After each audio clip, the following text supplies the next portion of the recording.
Bonjour à tous. Effectivement, il ne faut pas que Tony oublie parce que c'est mon chauffeur du jour. Donc s'il oublie, je risque de rester à Saint-Robert. Et ça ne sera pas une bonne nouvelle pour tout le monde. Ça ne sera pas une bonne nouvelle pour tout le monde. Nous sommes heureux d'être ici avec vous ce matin. Et je suis particulièrement heureux chaque fois que je me retrouve au milieu des enfants. Je fais une cure de jouvence. Alors même si je ne suis plus à la direction de la jeunesse, je reste attaché à la jeunesse.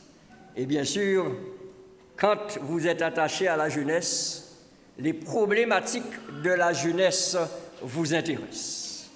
Alors ce matin, nous voulons vous inviter, vous qui êtes ici en présentiel avec nous, également ceux qui utilisent d'autres moyens pour adorer avec nous ce matin, nous voulons utiliser, comme d'habitude, la parole de Dieu. Parce que c'est la parole de Dieu qui fait de nous qui nous sommes. Allô? Allô? All right. C'est la parole de Dieu qui fait de nous qui nous sommes. Et cette parole, elle est là non seulement pour nous, leaders, mais elle est là surtout pour nos enfants, pour nos adolescents, pour nos jeunes. Ce matin, la réflexion va tourner autour de la thématique « Ne les laissons pas tomber ». Allô?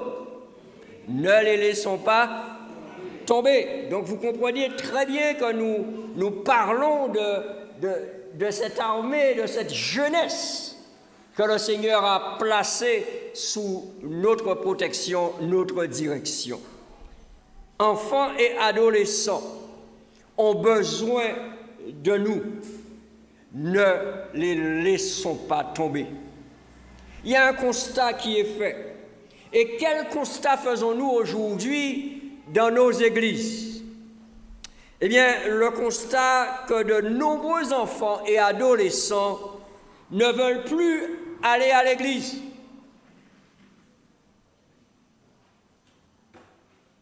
Nos jeunes ne veulent plus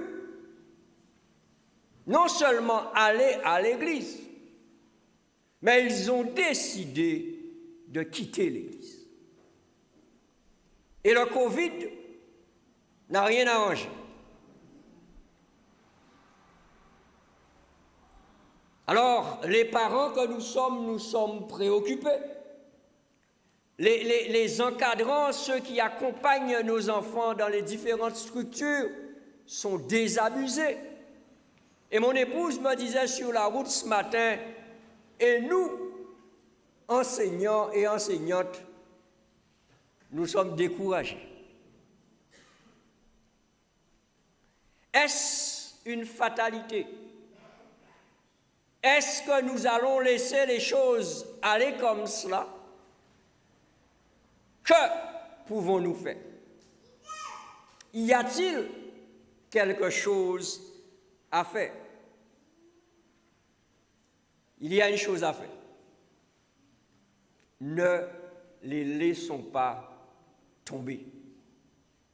Et quand nous lisons la parole de Dieu, j'aimerais que nous puissions revenir à cette Église naissante, cette Église croissante, cette Église vivifiante du Nouveau Testament. Et nous avons lu précédemment Acte 2, versets 46 et 47. Je relirai à notre attention ces deux versets. Il nous est dit, Acte 2, 46, ils étaient chaque jour tous ensemble, assidus, où ça? Au temple. Et que faisaient-ils? Ils rompaient le pain dans les maisons et prenaient leur nourriture, comment? Avec joie et simplicité de cœur. Est-ce que c'était juste cela? Non. Le verset 47 nous dit, louant Dieu et trouvant grâce auprès de tout le peuple. Et la dernière phrase nous dit, Et le Seigneur ajoutait, quand? Chaque jour à l'Église, ceux qui étaient sauvés. Je vous invite à incliner la tête alors que nous prions. Notre Père et notre Dieu, ta parole est ouverte maintenant devant nous. Et nous voulons être réceptifs. Nous voulons surtout recevoir ta révélation pour chacun ce matin. En Jésus-Christ, nous te prions. Amen. Amen. Voyez dans Acte 2, versets 46, 47, nous avons ici l'expérience d'une église qui vit une vie spirituelle puissante. Ils sont tous ensemble. Cela veut dire petits et grands, faibles et forts. Nous avons toutes les générations. Ils sont tous ensemble, nous dit la parole de Dieu, assidus au temple. Ce mot est important. Ils sont assidus au temple. J'ai envie de faire un jeu de mots. Ils sont dûment assis au temple. S'ils sont assidus, c'est que l'attention est maintenue. Et ils viennent faire quoi au temple? Allô? Que viennent-ils faire au temple? Et il semble que la parole de Dieu nous dit qu'ils viennent faire quoi? Regardez particulièrement verset 47. Ils viennent louer Dieu. Alléluia. Est-ce que tu loues Dieu ce matin? Nous avons eu 2 jeunes qui sont venus louer le Seigneur au travers de ce chant. Et j'aime la jeunesse parce que la jeunesse est spontanée. Elles ont commencé à chanter en a cappella. Et nous avons eu des jeunes à côté, bien sûr, à qui le Seigneur a donné des capacités musicales, l'oreille musicale. Et qu'est-ce qu'ils ont fait? Ils ont accompagné. Et ainsi, nous avons loué le Seigneur. Merci les princesses. Et merci aussi les champions du Seigneur. Très important, nous sommes là pour louer le Seigneur. Et quand nous parlons de louer Dieu, nous louons Dieu parce que nous reconnaissons ce qu'il fait. Qui n'a pas raison de louer Dieu ici ce matin? Qui n'a pas raison de louer le Seigneur derrière son écran ou derrière sa radio ce matin? Le Seigneur n'a-t-il rien fait pour toi? Elle chantait en disant, dès l'aurore, elles reçoivent la bénédiction du Seigneur. Amen. Et si tu as le souffle de vie, dis Alléluia. Allô? Il y a beaucoup de morts là. Si tu as le souffle de vie, dis Alléluia. Si tu as l'espérance en Jésus-Christ, dis Maranatha. Viens Seigneur Jésus. Alléluia. Quand nous venons pour louer Dieu. Et nous venons pour l'adorer. Et adorer le Seigneur, c'est reconnaître qui il est. Est-ce que tu reconnais qui est Dieu? Qui est Dieu? Il est Dieu. Et est-il ton Dieu ou est-il juste Dieu comme cela? Je ne sais pas pour toi, mais je sais qu'il est mon Dieu. Et le reconnaissant comme mon Dieu, quand je viens pour l'adorer, je suis dans la joie quand je me retrouve à la maison du Seigneur. Et pourtant, le cœur est triste ce matin. Oui, nous avons perdu cette semaine une cheftaine à Saint-Martin. Et quand je dis que le cœur est triste, c'est parce que j'ai dû accompagner les enfants depuis samedi dernier. Et quand ils sont repartis sur Saint-Martin, la charge m'a été confiée d'assurer la suite jusqu'à ce que le corps soit ramené mardi. J'avais jamais fait cette expérience. Mais cette sœur, je veux croire, est morte dans l'espérance de notre Seigneur Jésus-Christ. Et donc, le cœur peut être triste, mais quand j'arrive ici ce matin, j'ai de quoi louer et adorer. J'ai de quoi louer et adorer parce que les enfants m'apportent la joie. Et dans la sacristie, je leur disais, personne ne doit avoir peur ce matin quand on va monter sur la chaîne. La seule personne qui doit avoir peur, c'est moi. Et ils m'ont tous regardé en disant, hé, pasteur, c'est bien la seule personne qui ne doit pas avoir peur. Mais en fait, quand tu te tiens debout devant tous ces yeux qui te regardent, il y a de quoi avoir peur. Pas vrai, princesse? Quand elle est arrivée, elle a regardé, elle a dit, oh, je ne pouvais pas faire cela. Mais nous devons pouvoir les accompagner. Nous devons pouvoir les soutenir. Au départ, elle était prévue pour venir faire ce qu'elle avait à faire et redescendre. Je lui ai dit, tu restes avec le pasteur? Elle m'a dit oui. Et elle me donne la force. Alléluia. Merci Seigneur pour nos enfants. Merci Seigneur pour nos adolescents. Et maintenant, lorsque nous venons louer, nous venons adorer, nous devons tenir compte du fait qu'ils soient là.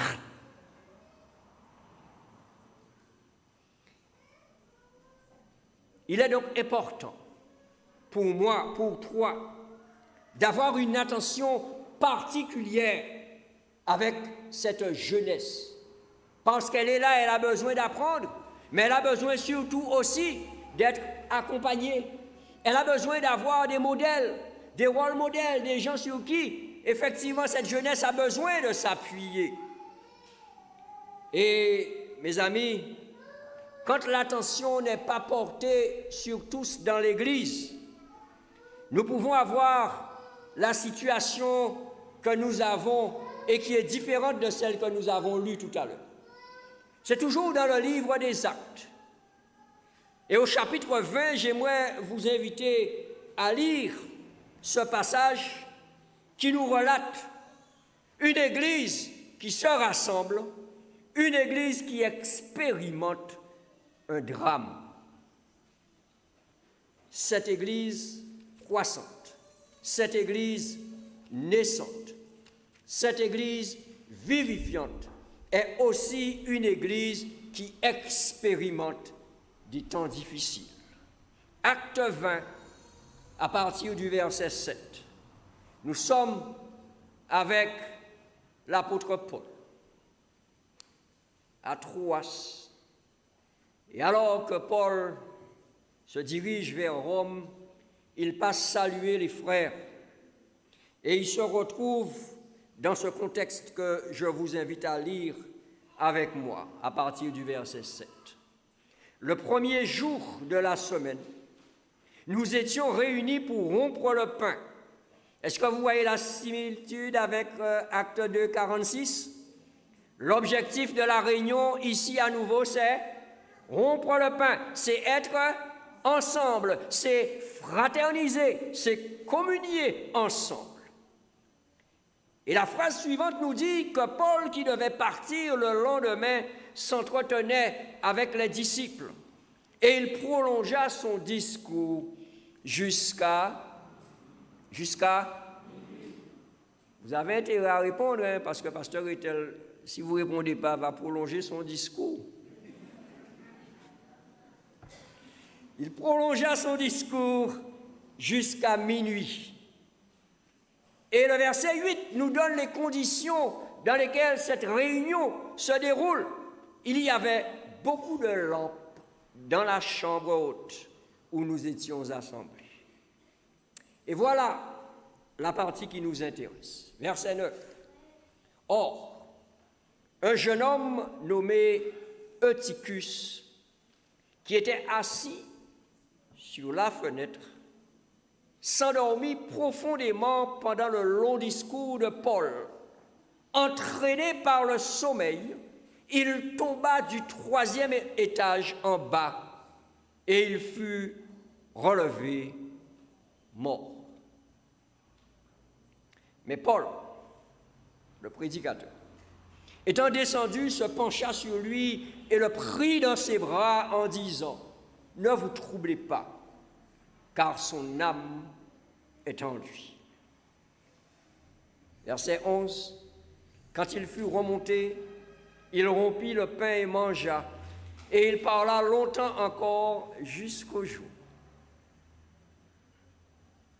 Après quoi, il partit. » Un drame s'est passé et nous avons l'impression que c'est une récréation. Parce qu'après ce drame, nous reprenons le cours des choses jusqu'au jour. Mais j'aime le verset 12, parce que le verset 12 ne me laisse pas dans l'expectative. La parole de Dieu déclare, le jeune homme fut ramené comment? Comment? Vivant. Et ce fut le sujet d'une grande consolation. Alléluia. Un drame dans l'Église. L'Église est réunie autour de l'apôtre Paul.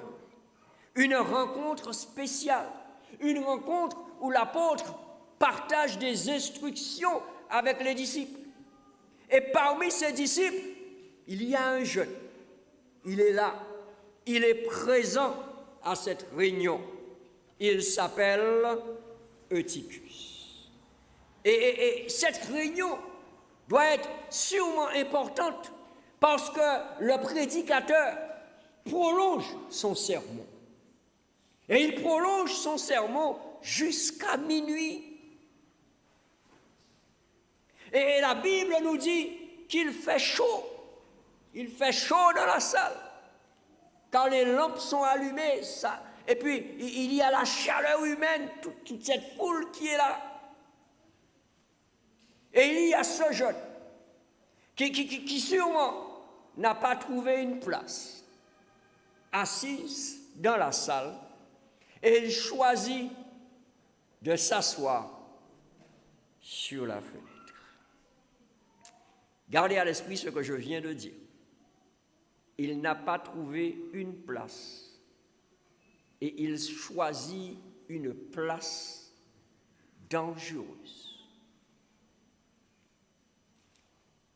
Eutychus est assis sur le bord de la fenêtre et la question se pose. Pourquoi ce jeune? Pourquoi cet enfant? Pourquoi cet adolescent s'est-il retrouvé là?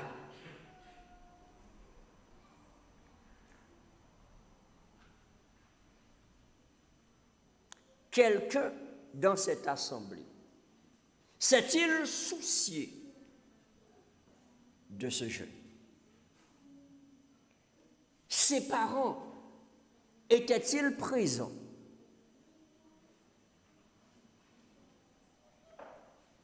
Qui s'est rendu compte qu'il était sur le bord de la fenêtre?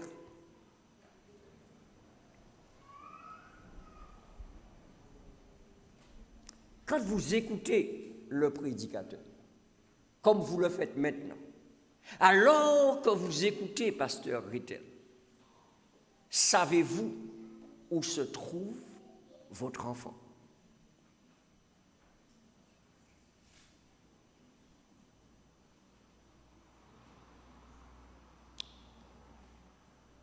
Certains pourraient me répondre, il est juste à côté de moi. D'autres pourraient me dire, il est assis à côté de sa monitrice. D'autres encore me diront, il est avec ses copains. D'autres encore me diront, il n'est pas à l'église ce matin.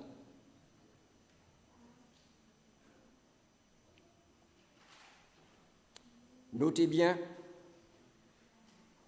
assis sur la fenêtre, Eutychus n'est ni complètement à l'intérieur, ni complètement à l'extérieur. Et comme nous le disons souvent, un pied en dedans, un pied en dehors, un pied à l'intérieur et un pied à l'extérieur. Mais je tiens à souligner un fait pour nous tous. La plupart du temps, si ce n'est pas tout le temps, quand notre jeunesse, quand nos enfants, quand nos adolescents sont sur le bord de la fenêtre, la plupart du temps, si ce n'est pas tout le temps, ils ne tombent jamais à l'intérieur.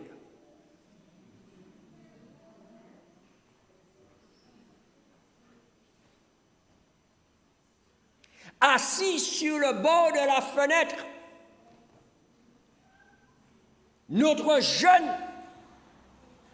ne tombe jamais à l'intérieur. Il tombe la plupart du temps à l'extérieur.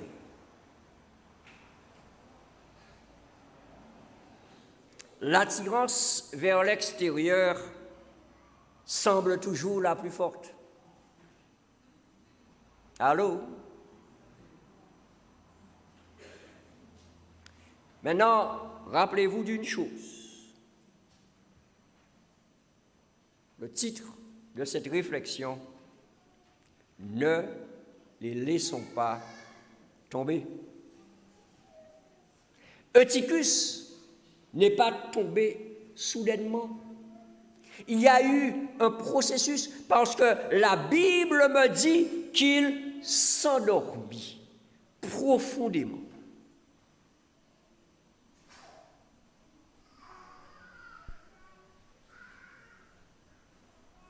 Est-ce que le discours de Paul était trop théologique? Est-ce que ça volait trop haut? Est-ce que Paul ne mettait pas suffisamment de dynamique? Est-ce que Paul n'est pas descendu au niveau du jeune Eutychus pour pouvoir l'emmener là où il voulait? Beaucoup de questions peuvent se poser. Mais en tous les cas, ce profond sommeil n'est pas venu subitement. C'est venu progressivement. Lorsque votre enfant vous dit « j'ai pas envie d'aller à l'église », ou lorsque vous êtes pratiquement obligé de le, vous voyez le geste quoi, de le traîner pour le faire monter dans la voiture. Waouh! Qu'est-ce qui se passe dans la tête de cet enfant qui grandit? Il doit se dire, l'on voit vrai. L'on voit vrai. Un plus grand, ou bien petit moi. Qu'est-ce qui fait que nos jeunes quittent l'Église? Est-ce qu'on s'est posé la question? Qu'est-ce qui fait qu'ils quittent l'Église? Les statistiques, ce ne sont pas des statistiques générales que je vous donne, des statistiques de l'Église adventiste nous disent, écoutez bien, que 70% des enfants que nous avons dans l'Église aujourd'hui vont quitter l'Église. C'est-à-dire 7 enfants sur 10. Alors, pour ceux qui me connaissent, vous savez que je suis un grand rêveur, un fou du Seigneur et jamais un fataliste. N'est-ce pas, Cheftel? Je ne peux pas accepter cette réalité. Alors, je dis, que faire? Les parents les dirigeants, les cadres que nous sommes, nous devons être plus spirituels et moins religieux. Allô? Allô? Oui, l'enfant n'est pas... Non, parce que les enfants vont faire ça assez bien. Non, mais si on n'a pas assez, il faut assez mûr spirituellement. Oh, bah, il fait un petit prière, il faut être mûr. Puis ils font bienvenue, il fait mûr. Vous savez qu'est-ce qui se passe? On attend tellement qu'il soit mûr, regardez, il y a mis, il y a pourri. Et un fruit qui pourrit,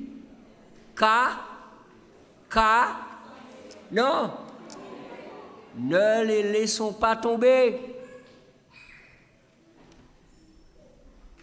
Soyons plus spirituels, mes frères. Parce que qui ici a le monopole du Saint-Esprit? Allô? Qui a le monopole du Saint-Esprit? Le Saint-Esprit, il vient et il habite celui dont le cœur est ouvert. Et comment nous pouvons dire que le cœur de l'enfant est ouvert ou pas au Saint-Esprit? Dieu nous a donné cette capacité. Alors, c'est parce que moi, ancien, a décidé que, ok, Jean-Pierre n'est pas suffisamment mûr pour faire la prière. Alors oui, Jean-Pierre n'est pas suffisamment mûr pour prier comme cela. Oh, notre auguste et saint Père, qui scie dans les cieux, et dont la terre et l'univers sont dans les mains. Toi qui es omniscient, omnipotent, toi qui vois et qui sais tout. Faut pas espérer ça? Allô? Ouais, tu peux espérer ça de sœur X qui est dans les livres tous les jours et qui... Oui, quand sœur X prie et qu'elle prie Saint-Auguste Père, c'est sa manière de s'exprimer. Alléluia. C'est son langage à elle. Et quand je demande à un enfant de prier, je dois le laisser s'adresser au Seigneur avec son langage.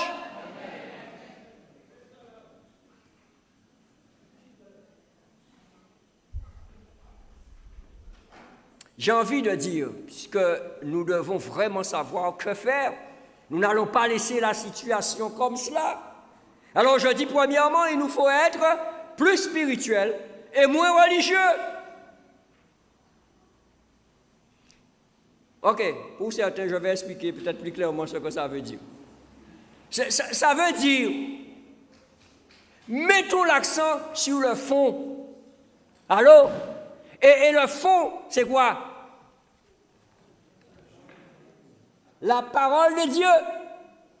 Et essayons de mettre moins l'accent sur la forme.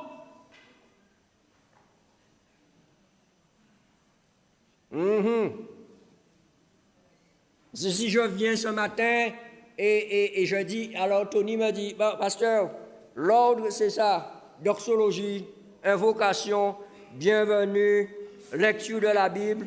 Et si je dis à Tony, on va changer l'ordre. On va changer l'ordre. Tony sera peut-être d'accord avec moi. Mais quand on va changer l'ordre, certaines personnes assises dans l'assemblée vont dire, à part l'église adventiste encore. Parce qu'on est formaté.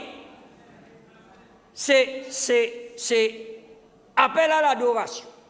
C'est doxologie. C'est invocation. C'est bienvenue. C'est lecture de la Bible. C'est prière pastorale. Aïe, changer ça. Mes amis, c'est pas biblique ça. Hein? Allô? C'est pas biblique ça. On a essayé de donner un squelette à nos programmes pour que nous ayons une certaine harmonisation, mais écoutez, il ne faut pas que nous soyons esclaves de cela. Je ne suis pas obligé de dire Amen, je ne suis pas obligé de saluer moi à la fin, mais en qui dit tout ça, on y a dit. Ne les laissons pas tomber. Ne laissons pas nos enfants tomber. Ils ont de la valeur aux yeux du Seigneur. Est-ce que le Seigneur regarde ces petits et dit, ce sont des petites âmes? Ce sont des âmes du royaume de Dieu. Ce sont des citoyens du royaume de Dieu. Et leur voix compte comme votre voix. Sauf que des fois, administrativement, en tant que pasteur, voix rapporter plus. En bien dit, administrativement. Mais devant le Seigneur, je suis un candidat pour le salut comme ces petits-là. Allô? Donc, on va les pasteur était là, avec dit comme ça, il a sauvé. Goumé, goumé là. Et bou goumé, là. Parce que c'est arrête.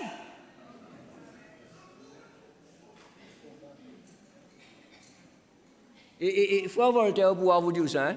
Plus tu es en responsabilité, et plus le diable t'attaque. Vrai ou faux, frère Voltaire? Ah oui.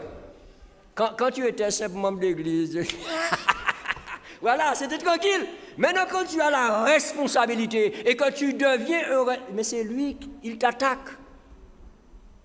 Et c'est là que nous devons, comme le Seigneur le dit, être comme des petits-enfants. Nous rappeler que chaque âme a de la valeur aux yeux de Dieu. Alléluia.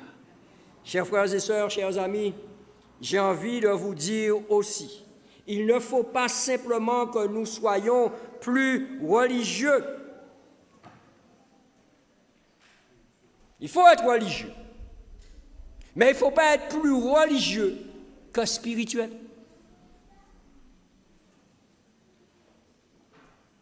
Je ne sais pas si vous avez bien saisi ce que je dis, mais je lis dans les yeux de certains et dans les hochements de tête que c'est compris. Que faire? Eh bien, en pratique, ce qu'il nous faut faire pour être plus spirituel, c'est remettre la parole de Dieu à sa place dans nos vies. C'est remettre la parole de Dieu au centre dans nos familles. C'est remettre la parole de Dieu au centre dans notre Église. C'est remettre la parole de Dieu au centre de la vie de nos enfants, de nos adolescents, mes frères et sœurs. Cette parole, elle est claire. Elle est claire parce que le Seigneur nous fait une déclaration que j'aime à citer aux jeunes. Elle se trouve dans 2 Jean. Dans 1 Jean 2, pardon. 1 Jean 2. J'aime quand le Seigneur s'adresse à ses enfants. Et lorsqu'il s'adresse à ses enfants de manière particulière, quand nous lisons à partir du verset 13, la parole de Dieu dit « Je vous écris, petits enfants, parce que vos péchés sont pardonnés à cause de son nom. » C'est le verset 12. Ensuite, le verset 13 nous dit « Je vous écris. » À qui? Père. Je vous écris, Père. Je vous écris, parents, parce que vous avez connu celui qui est dès le commencement. Et il continue, le Seigneur. Je vous écris, jeunes gens, parce que vous avez vaincu le mal. Je vous écris, reprend-il, petits enfants, parce que vous avez connu le Père. Et le Seigneur termine en disant, je vous écris, Père, parce que vous avez connu celui qui est dès le commencement. Je vous écris, jeunes gens, parce que vous êtes forts. Et non seulement vous êtes forts, qu'est-ce qu'il dit encore? Que la parole de Dieu demeure en vous et que vous avez vaincu le malin. Alléluia. Quand la parole de Dieu demeure en moi, je suis vainqueur. Quand la parole de Dieu demeure en moi, je suis un éclaireur. Oui, je montre Je suis la lumière. Quand la parole de Dieu demeure en moi, je suis un aventurier. Je peux partir à l'aventure avec mon Seigneur parce que sa parole est mon GPS. C'est un guide pour mon salut. Ainsi, quand je lis ce texte de 1 Jean 2, ce texte me dit que Dieu appelle chacun à ses responsabilités. Allô? Il s'est adressé aux enfants, petits-enfants, il s'adresse aux jeunes gens, il s'adresse aux parents. Chacun doit assumer ses responsabilités. Alors, premièrement, se placer sous la grâce du Seigneur. Enfants et adolescents doivent apprendre à accepter Jésus-Christ comme le Sauveur et comme le Seigneur. Allô? Est-ce que c'est une réalité? Princesse? Oui? Il est inadmissible que dans nos classes enfantines, il est inadmissible que dans nos clubs castors, aventuriers, éclaireurs, il est inadmissible que dans nos clubs JA, que des enfants ne se positionnent pas pour accepter Jésus-Christ comme Sauveur et Seigneur.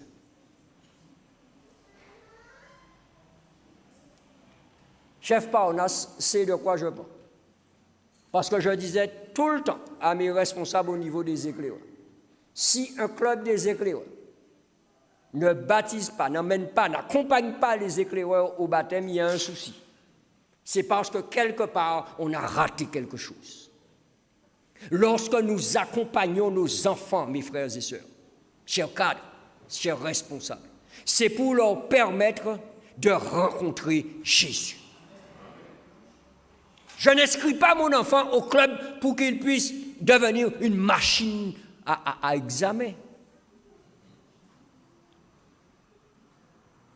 Combien de nos jeunes, de nos enfants ont été investis dans l'Église, se sont retrouvés par la suite assis sur le bord de la fenêtre et sont aujourd'hui à l'extérieur parce qu'ils sont tombés? Combien? Est-ce qu'on n'a pas fait d'eux simplement des machines à investiture? Est-ce qu'on n'a pas échoué à leur permettre de rencontrer Jésus? Mon enfant doit arriver à un face-à-face avec Jésus-Christ à un moment de sa vie. Je l'accompagne à cela. Parce que c'est lui qui va utiliser son libre arbitre. C'est lui qui va utiliser sa liberté de choisir Jésus-Christ comme Sauveur et Seigneur.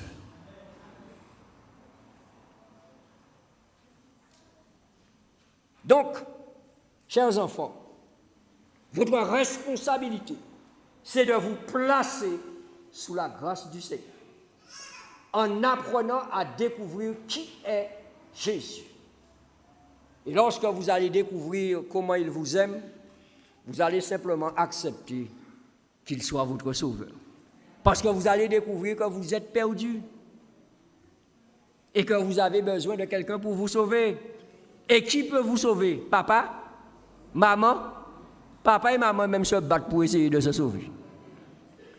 Seul qui peut vous sauver, c'est Jésus. Deuxièmement, chacun assume sa responsabilité. Quand nous choisissons d'étudier, de méditer et de pratiquer la parole de Dieu. Enfants, adolescents, jeunes, parents, cadres, c'est notre responsabilité. Étudier, méditer, et je répète, ça ne suffit pas. Il faut pratiquer. Et si vous devez pratiquement pratiquer la parole de Dieu, concernant les enfants, le Seigneur lui-même, il a dit, laissez venir à moi et ne les en empêchez pas. Donc, laissez venir les enfants au Seigneur dans l'organisation de l'Église. Laissez venir les enfants au Seigneur dans leur implication dans l'Église. Un jeune qui n'est pas impliqué ne va pas rester avec toi. Allô? Vous croyez que... Alors, non mais, le jeune va s'asseoir là, toute l'année, il s'isait là, ouais, il va faillir, ouais, et puis à la fin de l'année là, on va dire, ah ouais, bien, c'est bien, tu es toujours à l'église, c'est bien. Le jeune n'accepte pas de cirer les bancs de l'église. Il accepte d'apporter sa contribution. Et plus il va apporter sa contribution, plus il va avancer dans la perfection de son service. Aujourd'hui, il va peut-être hésiter, comme certains là, ce matin. Il va hésiter, mais il faut l'accompagner. La prochaine fois, il va s'améliorer. Et plus il va s'améliorer, tu vas te rendre compte, au bout d'un certain moment, il va te dépasser. Mais il faut dire, tiens, vous voyez dépasser.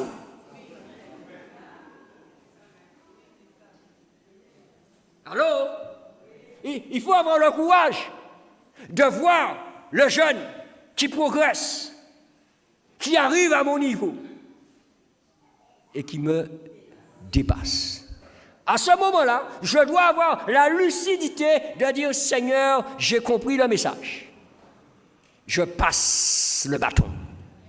Mais nous, des fois, nous mort avec le bâton là, mais nous pète souffle, mais nous pas lâcher même. Baille bâton là, passez le relais, il y a énergie, il est jeune, il a de la vitalité. Et puis nos jeunes aujourd'hui, ils sont instruits. Jeunes nous c'est bac plus 3, bac plus 5, bac qualité bac. Et si vous voulez, ou pas bailler la possibilité d'impliquer dans l'église là, toute bac là, ça a été vide. Le Seigneur veut que nos jeunes aient bac plus, mais il faut tout bac là plein expérience, plein confiance. Et c'est ainsi que les enfants apprennent la puissance de la prière. Lorsqu'ils vivent des expériences avec le Seigneur, ils peuvent se reposer sur lui. Et vous aussi, vous découvrez la puissance de la prière parce que vous priez pour eux. Est-ce que nous prions pour nos jeunes? Est-ce que nous savons quels sont les jeunes qui sont tombés? Et est-ce que quelque part, nous faisons comme Paul? Est-ce que nous descendons à leur hauteur, là, en bas? Est-ce que nous les prenons dans nos bras? Est-ce que nous les ramenons avec amour?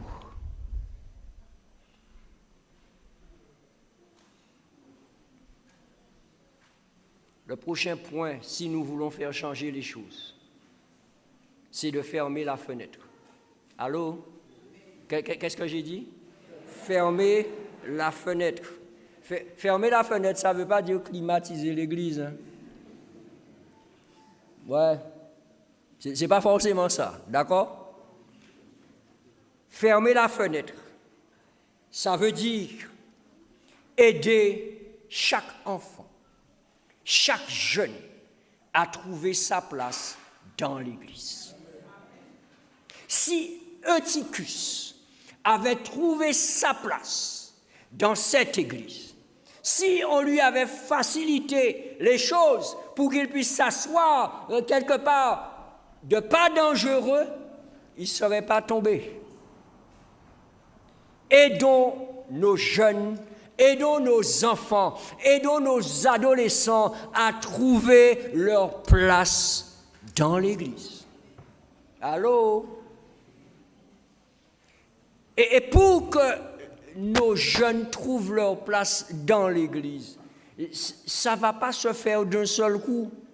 Il ne va pas arriver et aller s'asseoir là et dire, voilà, j'ai trouvé ma place. Il va tâtonner, il va expérimenter, et je vais aller très loin, il va se tromper, il va faire des erreurs, mais il ne faudra pas le laisser tomber. La seule erreur que nous pouvons faire, c'est de les laisser aller s'asseoir sur la fenêtre.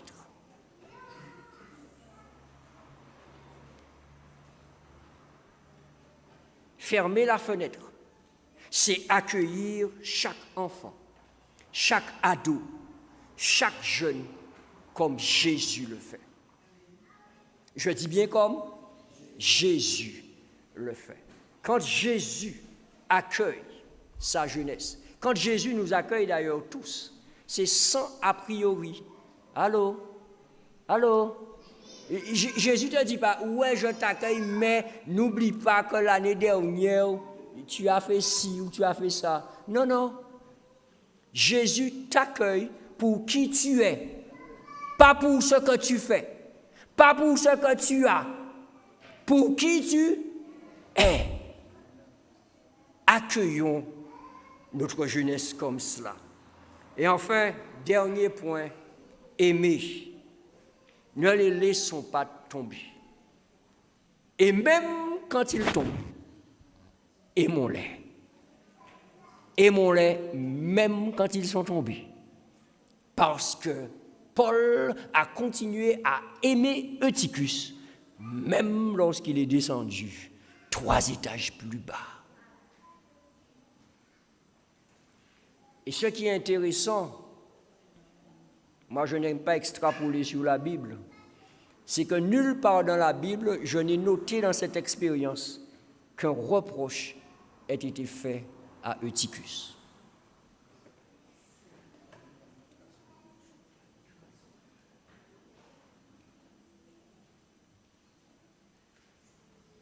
Personne ne lui a dit, on t'a dit où ça? Vous voyez ça arriver? Non. Quand nos enfants tombent, la première chose qu'il faut faire, c'est les aimer. Ce n'est pas d'emmener des reproches, c'est de les aimer. Peu importe ce qu'ils peuvent faire. Entendez bien ce que je vous dis, mes frères et sœurs. Peu importe ce que l'enfant peut faire. C'est une maman qui pourra vous dire ça. L'enfant demeure mon enfant. Je ne suis pas d'accord avec l'acte qu'il pose, mais je ne remets jamais en question mon amour pour mon enfant. Nos enfants dans l'Église ont besoin de notre amour inconditionnel. Alors, le temps avance. Je ne ferai pas comme Paul ce matin, mais je crois que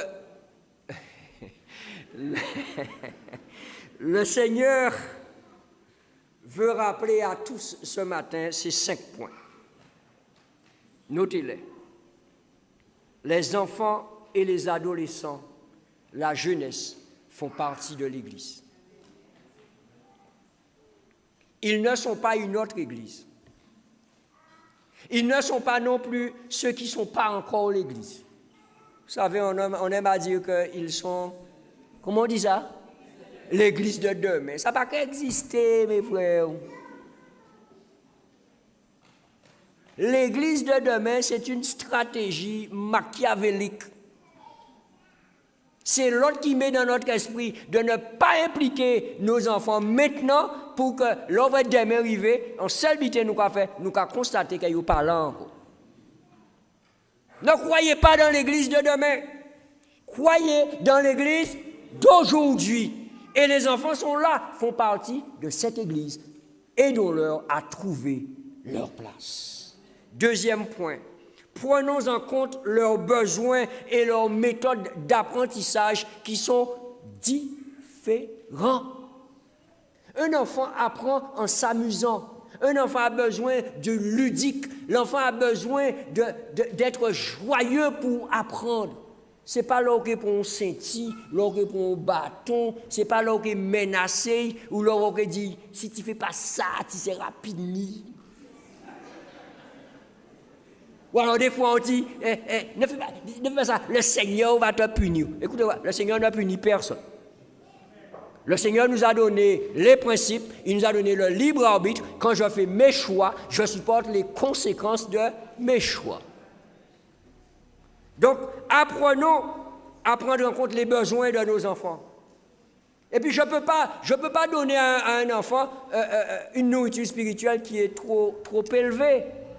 À l'heure où il faut lui donner du lait, je lui donne du lait. Quand il faudra lui donner des pâtes, je vais lui donner des pâtes. Et quand il faudra lui donner dachine, fruits à pain, madère et tout ça, il quittera le pays. Et comme ça, il est dans la croissance. Troisième point, mes frères et sœurs, chers amis. Tenons nos enfants à l'écart des distractions.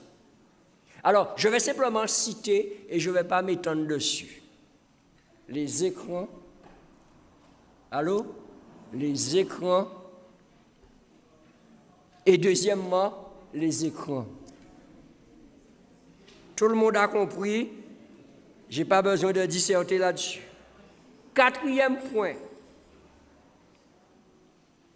Oui, alors ma femme m'a fait un signe. Je ne sais pas si j'ai bien compris le signe, mais je vais essayer de l'interpréter. Ça commence maintenant. Cet après-midi, 16h, il y a les écrans. Ici. Vous avez un... Mais vous ne m'avez pas dit ça avant. Je fais des plans pour être là, mais bon, j'ai déjà pris d'autres engagements. Mes amis, les écrans.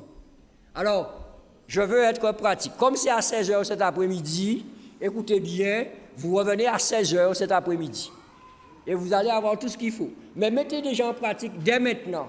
Quand vous arrivez à la maison et que c'est l'heure du déjeuner, pas de portable sur la table. Allô? Pas de portable sur la table. Et moi, je dis aux enfants de l'Église, l'Église autorise les portables uniquement quand on fait du portable à portable. Oui, il n'a pas encore bien compris. Je vais reprendre. En général, on sort, on fait du travail missionnaire, on fait du porte-à-porte. Aujourd'hui, faisons du portable à portable. Alléluia. Utilisez le portable de manière pratique et spirituelle. J'ai dit, vous avez vu, vous m'avez fait quand même ouvrir la parenthèse. Mais bon. Quatrième point, lorsque nos enfants sont tombés, relevons-les. Et n'oublions pas une chose, en reconnaissant leur valeur. Chaque enfant a de la valeur. Chaque enfant a de la... Est-ce que tu as de la valeur, champion? Oui? Est-ce que tu as de la valeur, princesse? Oui? Et tu vaux cher. Ah ouais. Nos enfants valent très cher. Parce que c'est le sang de Jésus qui a coulé pour eux. Et cinquième point, aimons les enfants de l'amour de Jésus. Je vous laisse avec deux textes VIP. VIP, hein, ce n'est pas ce que vous croyez, c'est des textes pleins de vérités importantes et pratiques. Le premier, Psaume 32, le verset 8, c'est la promesse que le Seigneur fait à chacun d'entre nous. Je t'instruirai et je te montrerai la voie que tu dois suivre. Je te conseillerai, j'aurai le regard sur toi. Ce n'est pas la plus belle promesse qu'un enfant puisse entendre? Je vais t'enseigner, je vais te montrer la voie, je vais te conseiller et je vais te protéger, j'aurai le regard sur toi. Et le deuxième texte, Tite 2, à partir du verset 6, Tite 2, verset 6, et qui dit « Exhortons de même les jeunes gens à être modérés. » Exhorte de même les jeunes gens à être modérés. Toi, mon temps, toi-même, comment? À tous égards, un modèle. Un modèle. Et donnant un enseignement, une parole sainte, irréprochable, pure, digne, afin que l'adversaire soit confus, n'ayant aucun mal à dire de nous. Ne les laissons pas tomber. Ne laissons pas tomber nos enfants. Ne laissons pas tomber nos adolescents. Ne laissons pas tomber notre jeunesse. Chers frères et sœurs, chers leaders, ne les laissons pas tomber. N'attendons pas qu'un adolescent quitte l'Église ou qu'un enfant ne veuille pas être baptisé. nous devons les accompagner. Et je terminerai avec une déclaration qui n'engage que moi. Écoutez bien, n'allez plus à l'église. Je répète, n'allez plus à l'église.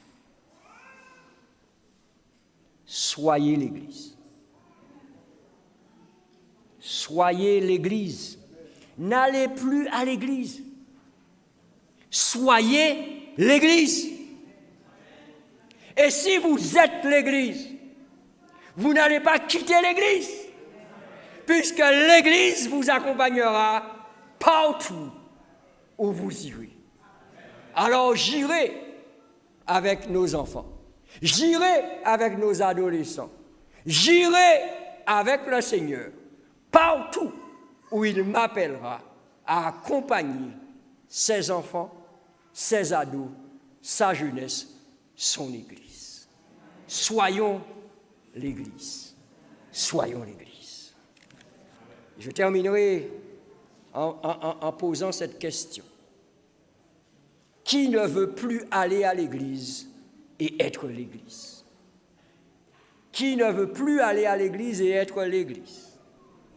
Alléluia. Alléluia. N'allez pas dire à pasteur Pradel que je vous ai dit de ne pas venir à l'église de Saint-Ouvert. J'ai dit et je répète, j'assume ma responsabilité. Aller à l'église, ce n'est pas suffisant. Soyons l'église du Seigneur. Et quand il apparaîtra, il viendra chercher son église. Et dans son église qu'il viendra chercher, il faudra qu'il trouve nos enfants, nos ados, nos jeunes, nos aînés, nous tous prêts à partir avec lui, passer 1000 ans dans le ciel et revenir sur la nouvelle terre restaurée, et cela pour l'éternité. Ça, c'est ma prière pour vous et pour moi. Que le Seigneur nous bénisse et qu'il nous garde.